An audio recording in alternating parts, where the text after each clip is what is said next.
yeah, we have some participants already coming in. Very exciting topic today, Rick. I'm looking forward to this. And last time we were going to do this webinar, but unfortunately you had some health issues. I'm super happy to see you, all well and fine now. But again, very excited about what we are talking today, and we're going to be talking about AI detection tools. So as people coming in, just want a quick introduction. My name is Carlos Mesa. I'm the CEO of Crowd Content Media, which is a content writing platform where we help people create exceptional content. So AI detection tools and AI content is very near and dear to our hearts. And we're here with our director of content operations, the guy that really makes all the magic happen and that looks at pretty much every single piece of content that we produce and it probably reads 1 million words per month or so, just making sure that our content is exceptional and we're doing great content for our clients. So Rick, you've been in the content industry for now, maybe half a decade or more so, on many different positions: writer, editor, content manager, director of content operations, project manager, any position under the sun around content. So lots of experience. And Rick has been working a lot around the whole AI detection tool. So he is the right person to talk about this topic, because I think you have tested every single tool that has come up under pretty much.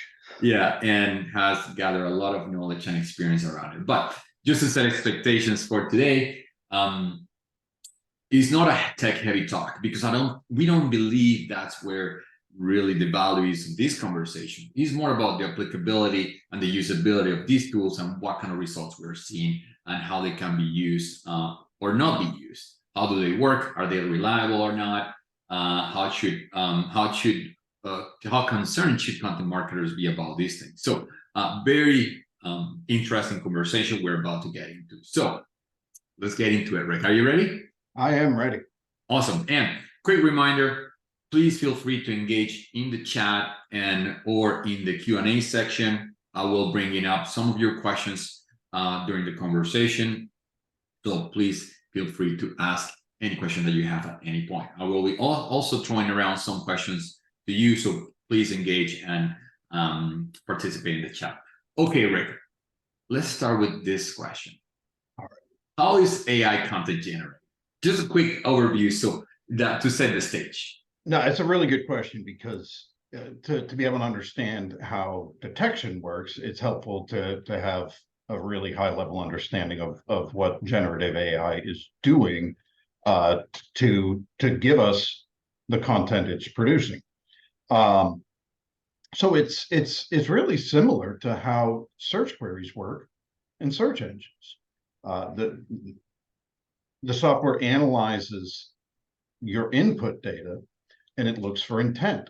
It tries to determine, what is this person asking me for? It's looking for that intent, just like Google looks for intent.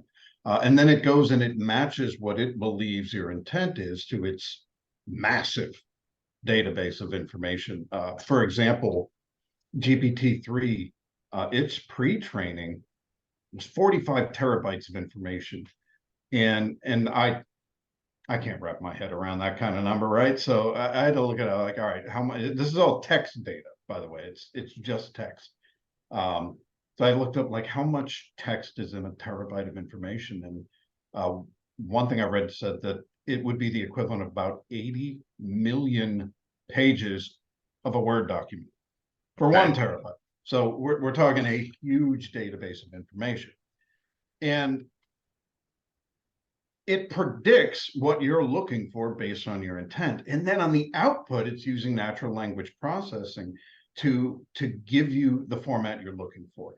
And it does this literally predicting 1 word at a time. So at no point is it understanding what you're asking for. Does it have an answer prepared? It is making predictions based on what it's already written. So, with the context of the sentence before, and I'm halfway through this sentence, what's the most likely next word, that would align with that search's intent? So it's constantly predicting the most likely next word, and ultimately what we get is pretty accurate output of information, but it's all math, it's all predictions. I personally, I think it's pretty amazing. Yeah, I think so. Yeah, like you said, it's a probabilistic prediction model. So Mhm. it's not doesn't have a mind of its own. It's just a really good probabilistic model. So for people who are interested in diving a little bit deeper in how those models work, we had an amazing webinar just a few months ago with Brittany Mueller, which is one of the experts in the field of machine learning and LLMs. So we can post the link to that webinar in the comments. So if people want to dig deeper into how the AI generative models work. But that was just to set the context so people kind of have a high level understanding. Now we can talk about AI detection tools. So why don't you give us a brief overview of AI detectors and the concern of AI in the content writing industry? Right. Well, the overview of detectors is they're basically coming out by the day now with concerns both in the content marketing industry and in the academic field with students creating papers and essays using AI. Naturally, there's a lot of work that what we are paying top dollar to have produced or what we are awarding degrees on was all generated in a matter of minutes through AI. So I can't even tell you, dozens and dozens of new detectors have come out this year. The funny thing is they're all basically built on the same formula. Many work in similar ways. In fact, if you use multiple ones, you'll see you're getting the same exact scores from them. It's not that they're that good. It's literally operating on the same foundation. But why is there concern? It's specifically in the content marketing industry. And I would say it all goes to, well, it all started with Google's initial stance on whether AI content would be penalized in search rankings.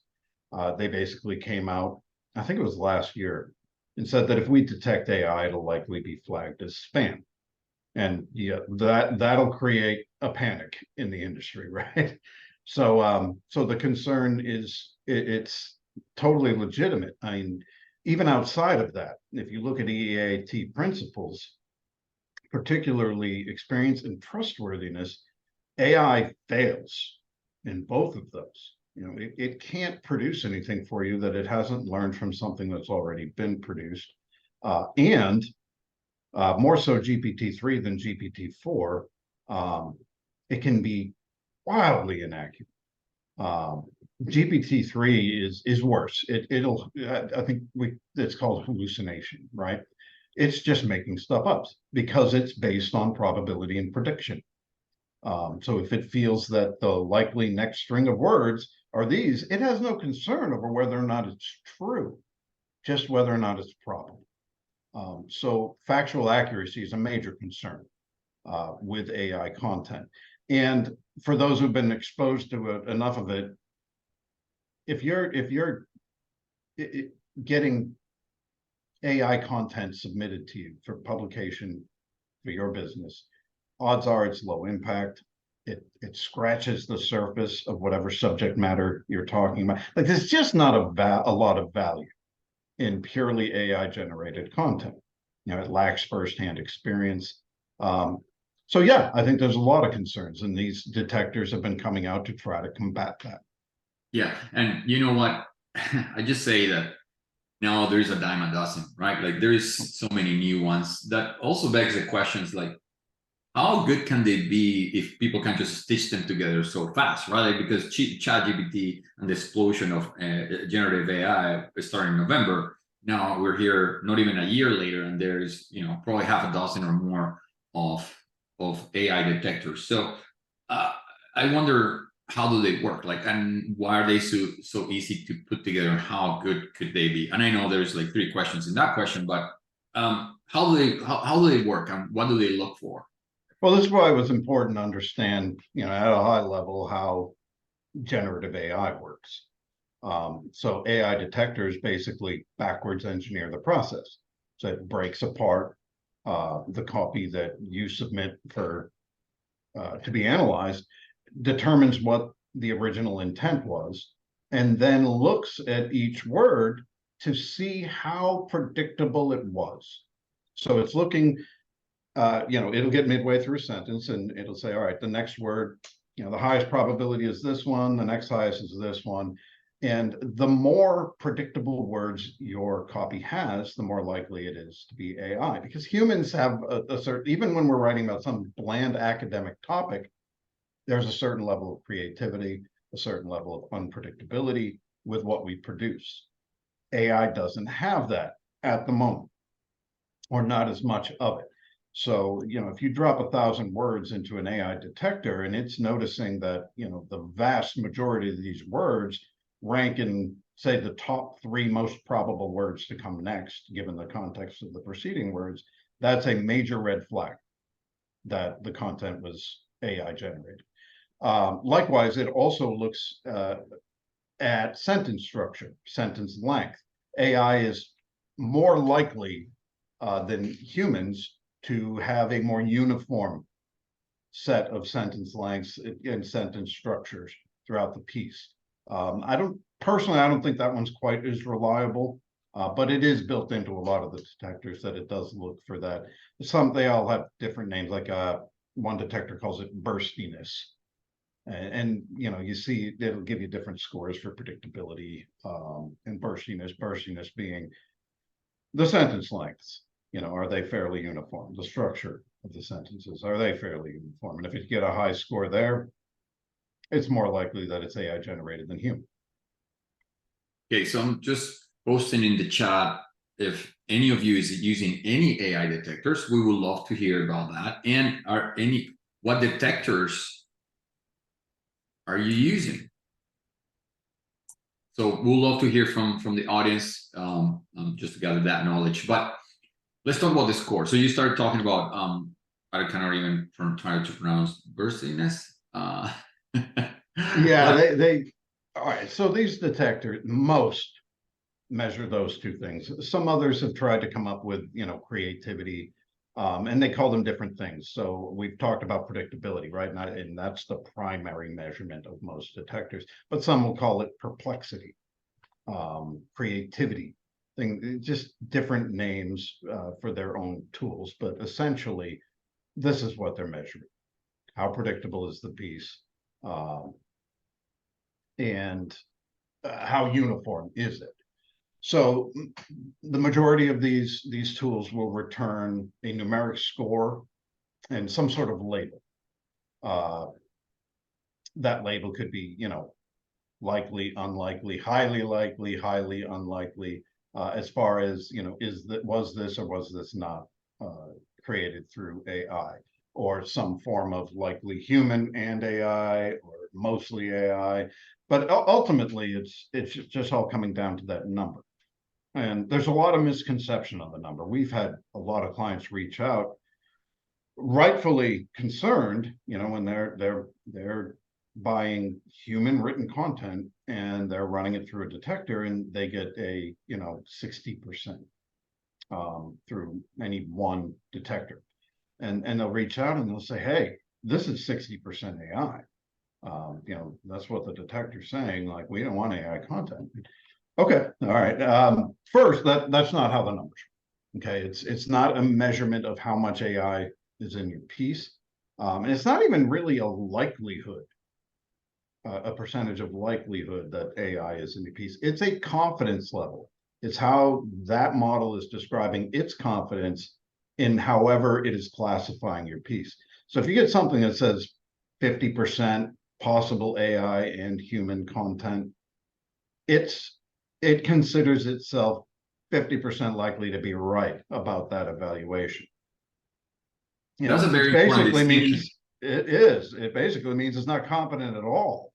Yeah, anything under 60% in my books is not a lot of confidence, right? Or anything 50% below, there's more confidence in a coin, on a flip coin, than that. So what I'm hearing is they're not very reliable, right? And then let's double click on the reliability piece, because I think that's one of the biggest concerns that I've been out there. And then you have experienced the same yourself with using probably up to 6 detectors. So how reliable are these things?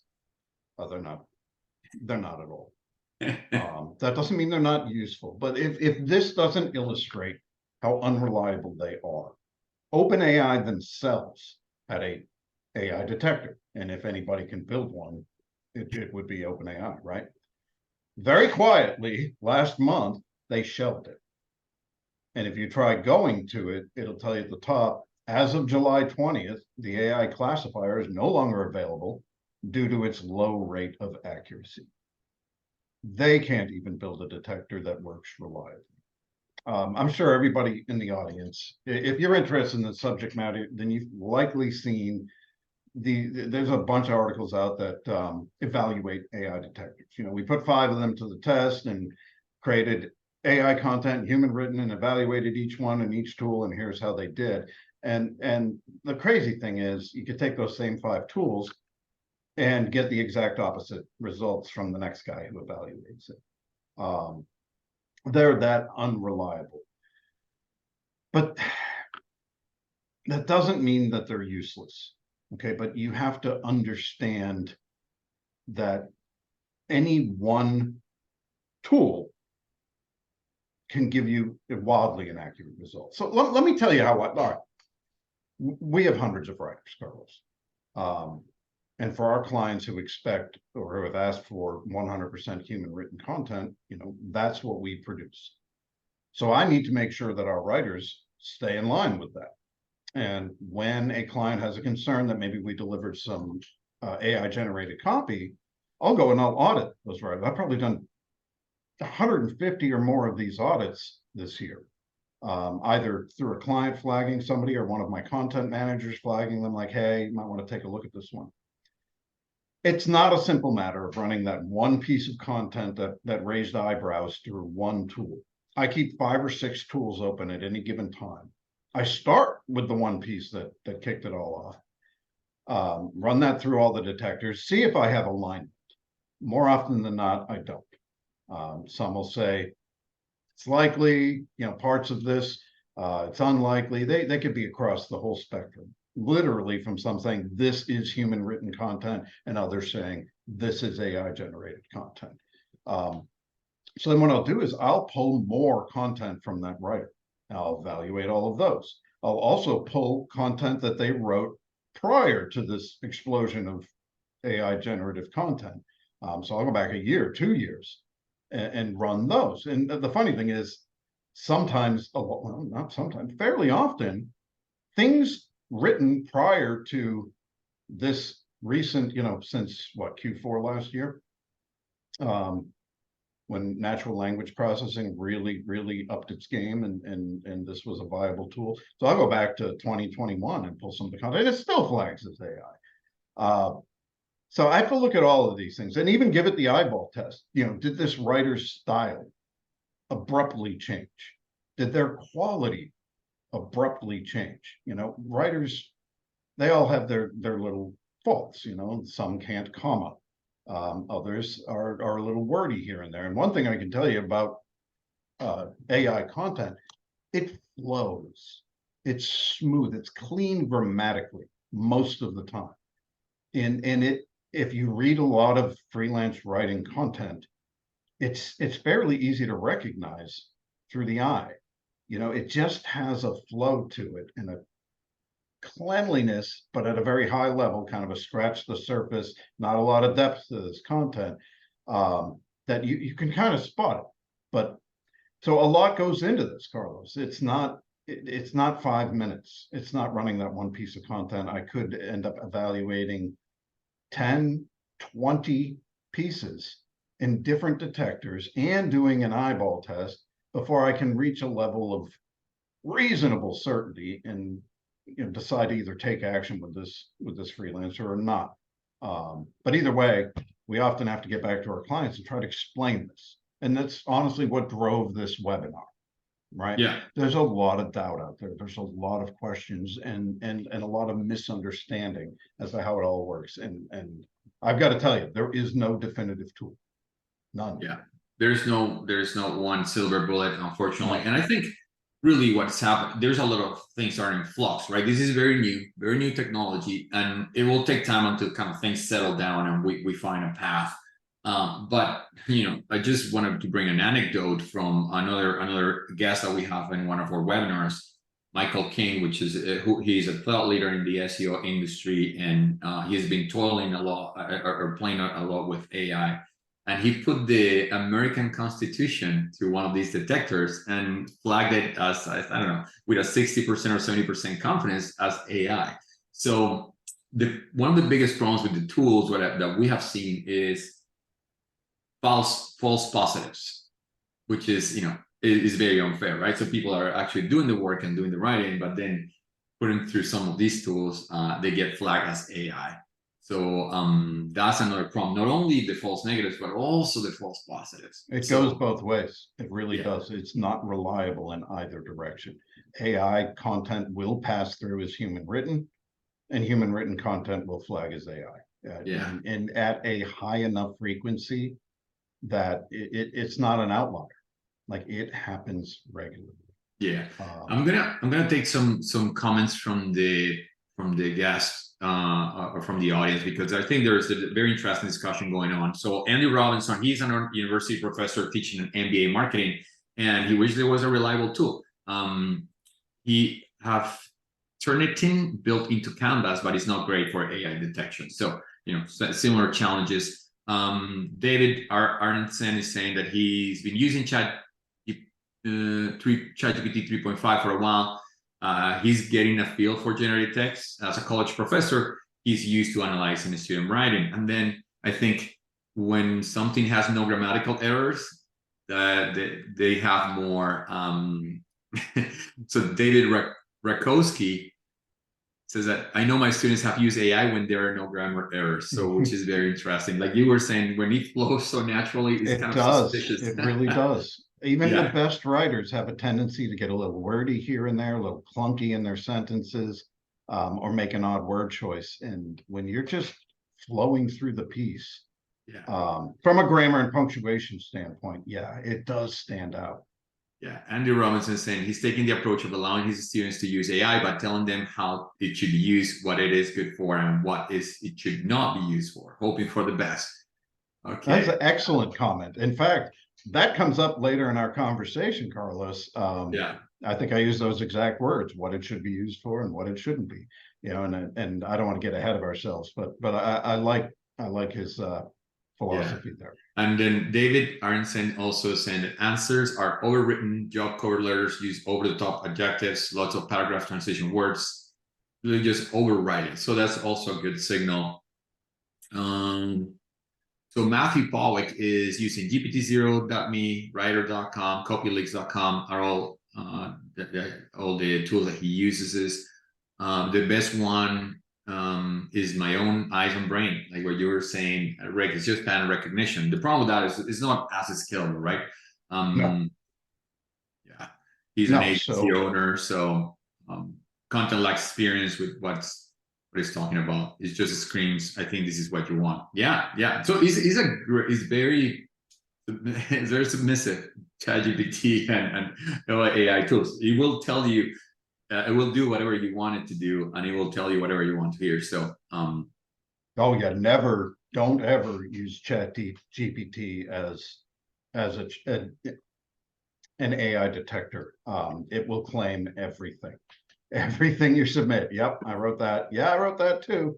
I'll literally type something up totally unique off the top of my head, just nonsense, and ask it if it wrote it, and yep, I wrote that. So now, with that in mind, is there any particular AI detectors that work best? No, I have my personal preferences, and this isn't a plug. I have no affiliation with these two, but I like CopyLeaks. Of all I got to say, if you go back, 10 months ago when I first started, setting up 5 different detectors, this is the one I think that has survived all the cuts. At one point or another, the other ones have been changed, as I have found ones I like a little bit better. CopyLeaks has stuck around. I do like it, and I like that its tool also has a plagiarism detector. And this is super cool, a spin detector, like a paraphrase detector, which, Okay. you know, and this is a real problem in our industry, right? Like if I'm a freelance writer and I'm going to make X amount of money per word or whatever, it behooves me to get done as quickly as possible.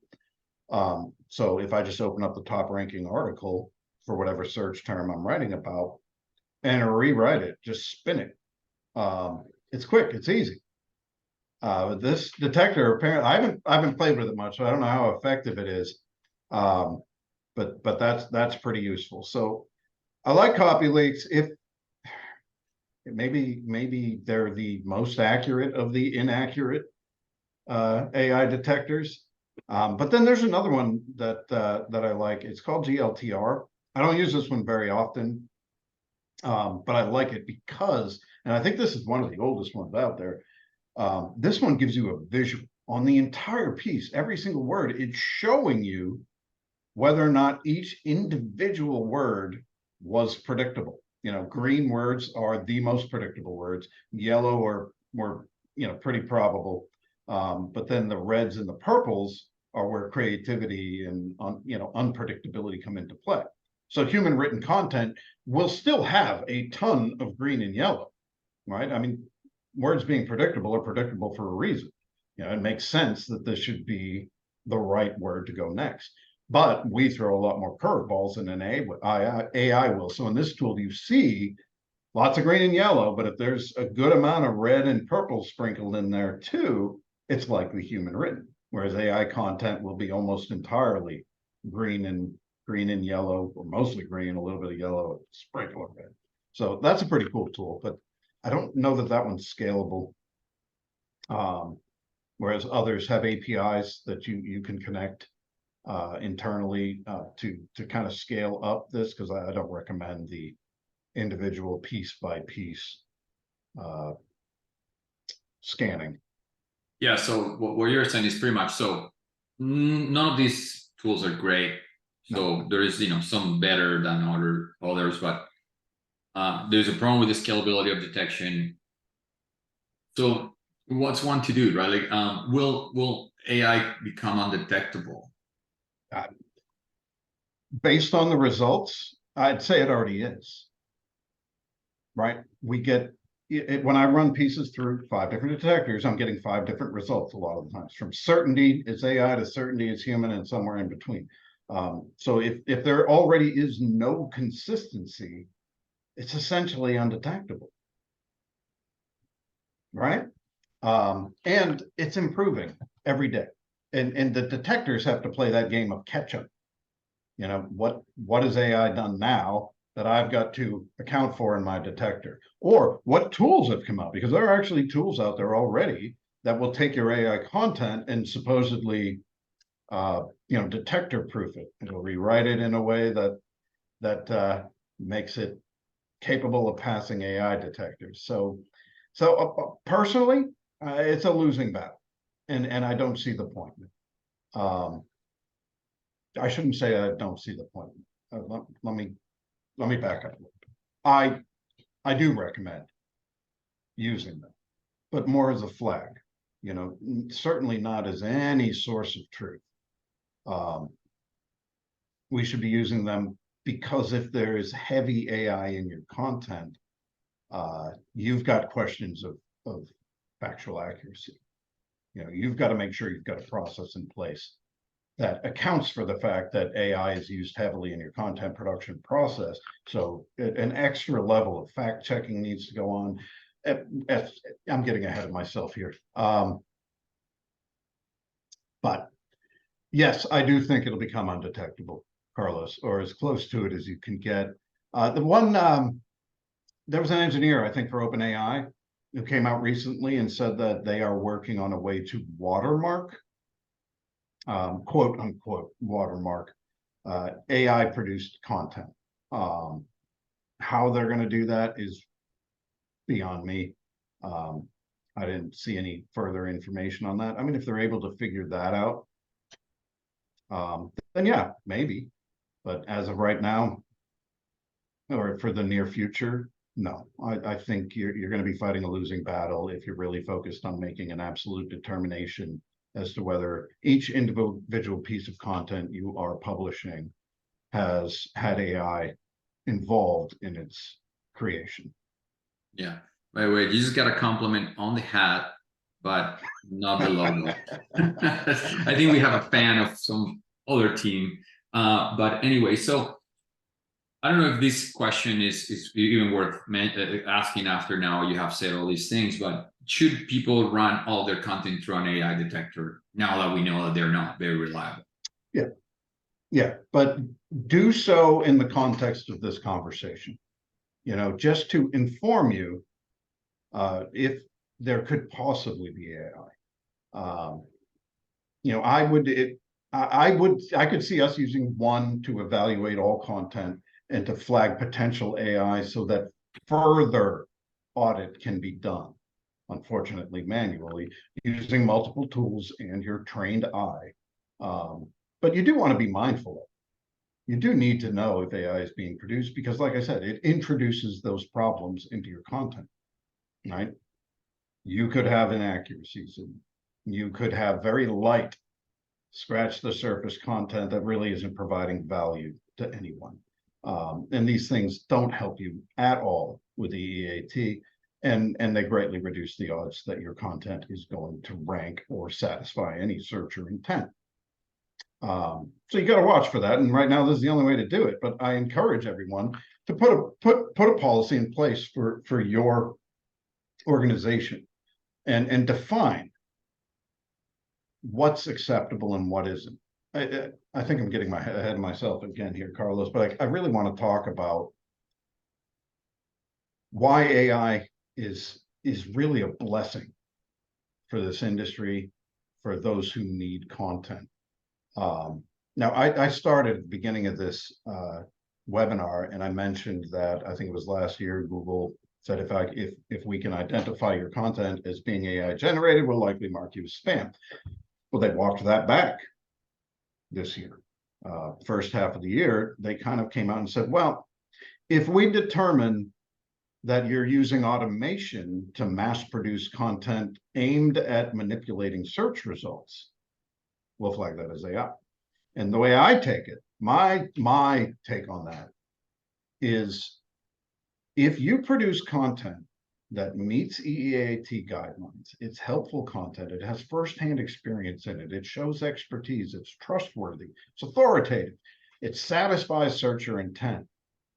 Nobody cares how it was generated. If it is factually accurate, this is good content, it's better than what's currently ranking, and you used a human with AI to produce it, good for you. You probably paid a lot less for that content, got it done a heck of a lot faster. Right? It's about meeting the EEAT guidelines. It's about being helpful content. It's not about how it was created. The reason how it's created is a part of this conversation is because AI can't meet EEAT guidelines on its own. So if you are producing and publishing purely AI content, no, you're not going to have a good time in the long run. You may get some wins, but most of it will not perform well. And long term, you'll be getting that stuff rewritten or just shutting it down. Yeah, so many questions to pull up on that, but I think I want to just kind of dive deeper into something you said, that this AI revolution could be a blessing for this industry. Can you clarify what do you mean by that, and what is the blessing that you see? So producing good content is both costly and time consuming. It's not just about a writer sitting down and busting it out and here it goes. Like most people on this call know, there's so much more that goes into that, from starting with your business goal to determining the strategy and how you're going to achieve that goal through content, through doing the keyword research, ideating off of that research, brief creation, then into production with a writer and an editor and an SME, and then your internal content manager evaluating that piece, the back and forth with the revisions, finally going on to get image sourcing and what else needs to be done to it before it finally hits your CMS and gets published, right? Well, AI can make this stuff a whole lot more efficient, for one. Okay, it can handle a lot of the strategizing, the keyword research, the ideation for you. It is a wonderful tool for creating content briefs. But just like writing, it's a tool in brief creation. A lot of the time-consuming part of creating a content brief is just filling the thing out, giving yourself something to start with, and getting the skeleton of an outline in there, right? But through AI, you can produce that in minutes, and then sit down and, I'm not a proponent of purely AI generated content briefs, but as a starting point, as a first draft of a brief, so that you can get to the real nitty gritty of brief creation, which is fleshing out that outline, and making sure that you're adding in differentiators that will separate you from what's already ranking there. Like that's the important stuff. That's where your victories happen. But the filling it out and kind of getting all that in, that's just time consuming. For writers, look at it. Let's say you produce a 2,000 word thought leadership article. You could invest hundreds and sometimes even thousands of dollars into this one article, and you're going to have an expert writer or SME and writer sit down and work out this whole thing. Odds are there's probably just one or two sections in that piece that really differentiate you from what's ranking, right? This is the value. This is what's going to get you the win. The rest of it is that run of the mill explaining what this thing is or that thing is, defining things and bullet points, pros and cons, whatever the case may be. That's your basic foundational content. So why does that need to be created by an expert at 50 cents a word, $1 a word or more? Why can't we use AI to hit those basic things? So long as we've got good, strong editing and fact checking working with it, and let the really skilled talent get that experience, that firsthand experience and expertise in where it really counts in the piece, in those couple of sections, in those differentiators, but the framework of that article can be heavily done through AI, guided by an experienced prompt engineer or AI operator, whatever you call it, if not the writer themselves, using it as a tool to, here's kind of what I want to say. Can you make this not sound awful? And putting in that information and having AI generate a nice logical paragraph or two based on the input that person put in.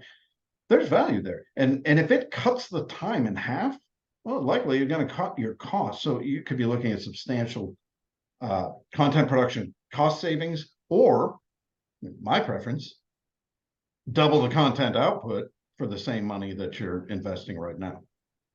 Right? I agree that. I'm sorry, go ahead. No, I'm just going to say that I think there is, if anything, it created opportunity.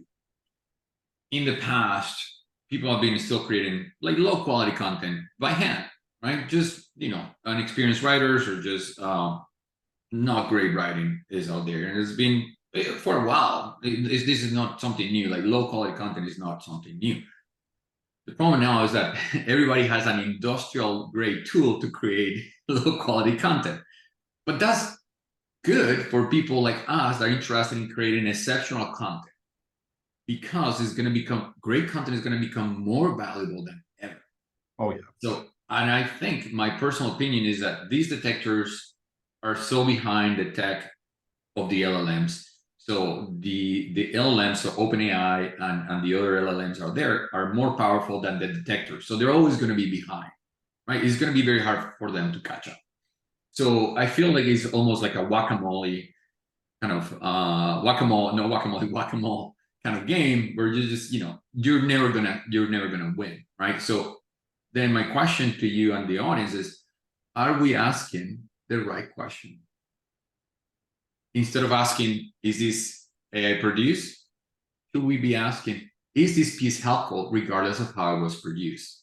Now, the piece won't be helpful if all that is doing is regurgitating what we learned from what is already out there, right? It's just kind of regurgitating words. If you're not putting any new content, any unique point of view, if you're not bringing anything new to the table, then you're just kind of spinning words from something that is out there. So my personal thinking is, if you're just trying to spend content by putting a prompt and just taking that output and posting it or distributing it, well, there's very low effort. You should have very low reward, right? So it's almost a fool's errand. Now, if you're really using it the right way to maybe help you with some research, summarizing, giving you some ideas, kind of, just as an assistant, it's just like a great assistant, right? But then putting your unique stamp in the content, bringing something new data, bringing new research, bringing a very unique point of view, bringing a personal experience, that is going to create exceptional content. So you can focus your time more on that and less on, just kind of the more mundane, more foundational part of the content. That's, my personal opinion. That's part of the stuff that we have been hearing from clients and chatting with experts as well. So, I think if anything, there's a huge opportunity here for creating exceptional content now more than ever. Right, but using AI just as a facilitator or just as an assistant on steroids that can do a lot of things to make your job easier. So now a lot of the time that before was dedicated to composition, so the actual writing and putting together content can be dedicated to research and editorial, right? Just making sure that you perfect the piece and make it as exceptional as possible. So if anything, maybe we should just embrace the tech, understand that we're not going to fight it. We can't police it because it's almost impossible. It's a game of whack-a-mole, and figure out, okay, how can I evaluate the uniqueness of these piece of content or this piece of writing? Absolutely. The measuring stick is the EAT. That's the measuring stick, not how you got there. Yeah, I look at like, a great piece of content is like a masterpiece oil painting, and maybe AI is the canvas. And those components you mentioned, that firsthand experience and expertise, that's the paint, that brings it all out. And if you can just weave those two together, you can be very successful. You're more efficient, you're more cost effective. Yeah, absolutely. Yeah. That said, our clients who ask for 100% human written content, Carlos, get 100% human written content. But we're also hoping to deliver some more education and understanding of where we think this industry is going. And AI is not going anywhere. It's only going to get better. So best to figure out how to take advantage of it now and get that into your SOPs. Yeah, that's that. Again, I agree with you wholeheartedly that this is not going away. It's hard to tell whether there's going to be a tool that really is going to help us detect it. But because I don't have my hopes up on that, I'm kind of trying to think, okay, how can we embrace it? So it's not our enemy, but our friend. And we don't have to police it, but more so could focus on other things that are going to add more value. There's a question from Elisa Riley. How can organizations ensure they're using AI detection responsibly and ethically? It's a big question. I would say consider it with a grain of salt. Okay, it is a helper. It can flag possibilities. It bothers me that I've had to make decisions on whether writers can stay with our platform if I feel they have used AI on projects that they're not allowed to use AI on. So that's why I'm putting so much effort into these audits, because there is no definitive. So if you use a detection tool as a definitive source of truth, no, I don't think that's an ethical way to go about it. It's just too unreliable. So use it as a way to help you make your decisions.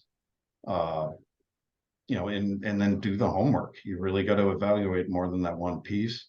Evaluate as much as you can. Use different tools.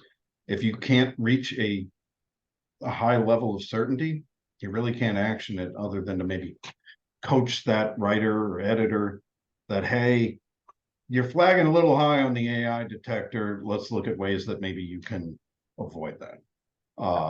If you've decided that, we're sticking with 100% human written content.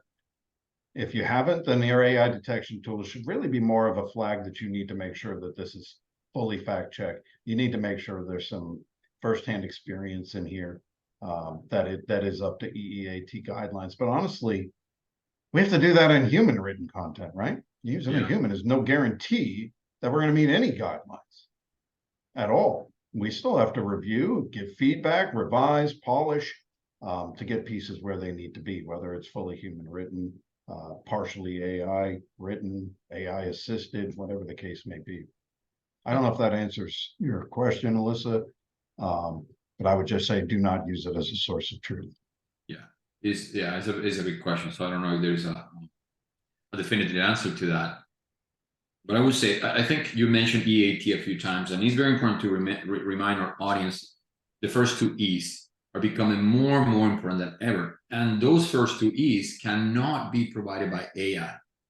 Experience and expertise.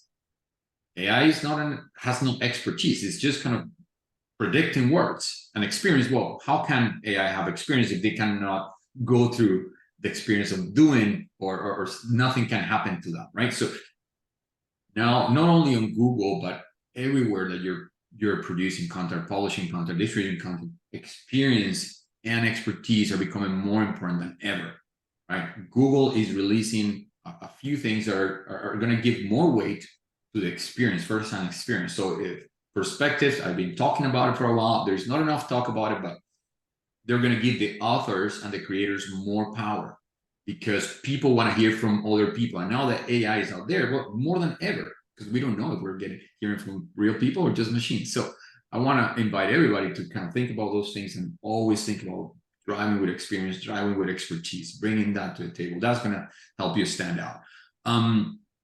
Another question, can AI be used for editing reliably? Not in my opinion. I've tried this out because Carlos tasks me with trying to find ways to create efficiencies, speed up processes. So I have tried to get AI to do a flat out edit and just tell me everything that's wrong with this piece as it relates to grammar and punctuation only, nothing contextual. And sadly, more often than not, what it's telling me is objectively wrong. It'll catch some stuff, but it's not to the point that it can be reliably counted on for the mechanical part of an edit, for that basic grammar, punctuation. It'll make a lot of stuff up. I look forward to the day it gets there, really. But it can still be used. One good way to use it in your editing process is to have it reviewed. Tell it, how is this compared to the voice I'm going for? Do you see any information here missing that is really important to have for this subject matter, for this topic? It can help you in that process. And you can try it as far as a proofread goes, but you'll still have to have a human review. I think it might improve in kind of the more mechanical proofreading side, like punctuation and grammar, but the editorial part, and this is very, very important distinction, because editing is a very broad word. Yes. And there's a part of editing that is just proofread, meaning just grammar rules and punctuation and things like that, right? Do you miss a comma?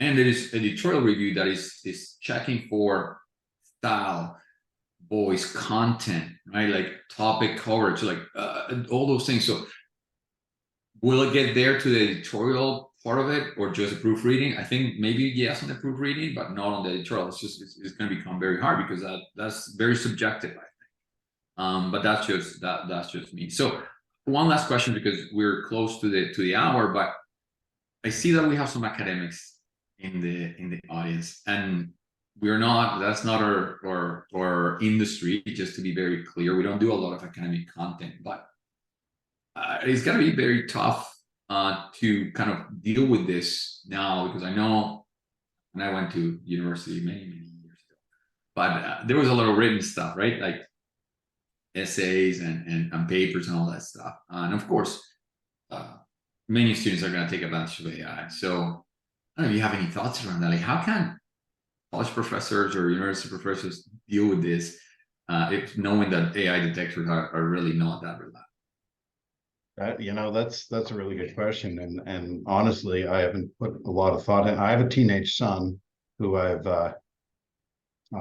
told repeatedly, you will not use, ChatGPT to do your homework, outside of a resource. If you want to use it to look up information and have it help teach you about something so that you can complete your homework, by all means.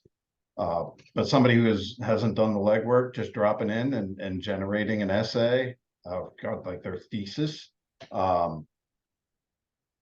using AI, yeah, like, what are you going to do? Start.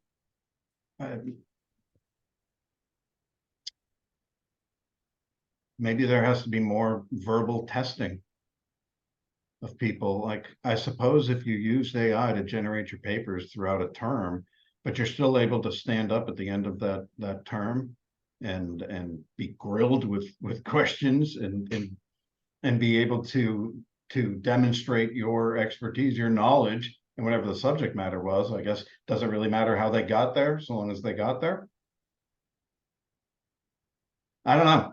I'd be curious to hear what the academics think, and I'm glad I don't have that problem to deal with. Yeah. So David is mentioned that he is a college professor as well, and there's a lot more webinars coming out for academics. So I think it's a tough one. They're going to have to get creative in how it's not going to be so much about the writing, but maybe some other ways to test knowledge or test opinions and uniqueness of the students. David is also asking if it can be used for language translations. I think we have tried doing a little bit. Yeah, I actually Google Translate, but not great either. one of my content managers is fluent in French Canadian, and in fact, it's his first language. But I was on a call with him the other day, and I was like, "Hey, let's try this," because I've got a plugin that I'm using, and I saw it had a translate function for Google Sheets. So I had it translate a blurb into French Canadian and asked him to read it. And he's a content guy, so he's qualified to evaluate. And he said the translation was pretty true. The only thing it did wrong was translate the name of a business literally rather than maintaining it. But he said the translation was pretty good. So it's a small anecdotal evaluation, but the initial reaction was positive on that. Yeah, and I wonder if it will depend. Its accuracy will depend on how much that particular language content went into the training model. I'm assuming that a big chunk of the language of the training models was English, because a lot of the content out there online is in English. So maybe the more content there is in that particular language, the better the LLM will be. Right? The more data, the more accurate it can be at predicting. But based on my experience, it's okay. It's not, again, not the end all be all, but it's okay. So you still need a human eye to make sure that that nothing replaces true localization anyway. Yeah. So if you need to translate for a specific geographical region, you should use somebody who's familiar, if not in that region, a natural speaker of that language, because it's not, when it comes to content, it's not a matter of just a straight word-to-word translation. A lot of things need to change when we go from one language to another. Absolutely. Okay, so we're getting near to the end. So Rick, any other takeaways? What are the main things that people should walk away with from this webinar? Don't trust the AI detectors. Use them. They're a tool, but they're unreliable as far as making a concrete decision. You're going to have to do more homework and dig deeper to see if there's AI here. If it is flagging as AI, take a good look at whether or not it's meeting EAT principles and do a heavy fact check on it. But embrace AI. It's a big part of our future. Find ways to help it make your process more efficient, more cost-friendly, or to increase your production. Yeah, the same from my end. I guess the only thing I would love to leave the audience with is make sure that we're asking the right question, and it's not so much about policing whether something was created by AI, but more so about, is this giving us some new and unique perspective when we're talking about a written piece of content. That's my invitation. to all of you. So Rick, thank you very much. This was very, very insightful. We'll be sending a copy of the recording to all of you in the audience, and you will be able to access this webinar and many other more interesting webinars that we have on our website. On the resources page, we also have, like I said, webinars with Brittany Mueller around AI, Mike King around AI and SEO, and with Lily Ray about EEAT, a lot of that, and many other guests that we have had in our webinars. So please come and check out some of those. And again, we're Crowd Content Media, and we help clients create exceptional content, whether it's with humans or AI or a combination thereof. But yeah, if you have any content needs, please feel free to reach out. And thank you everyone for your time. Thank you, Rick. Thank you, Carlos, and thanks everyone. Bye.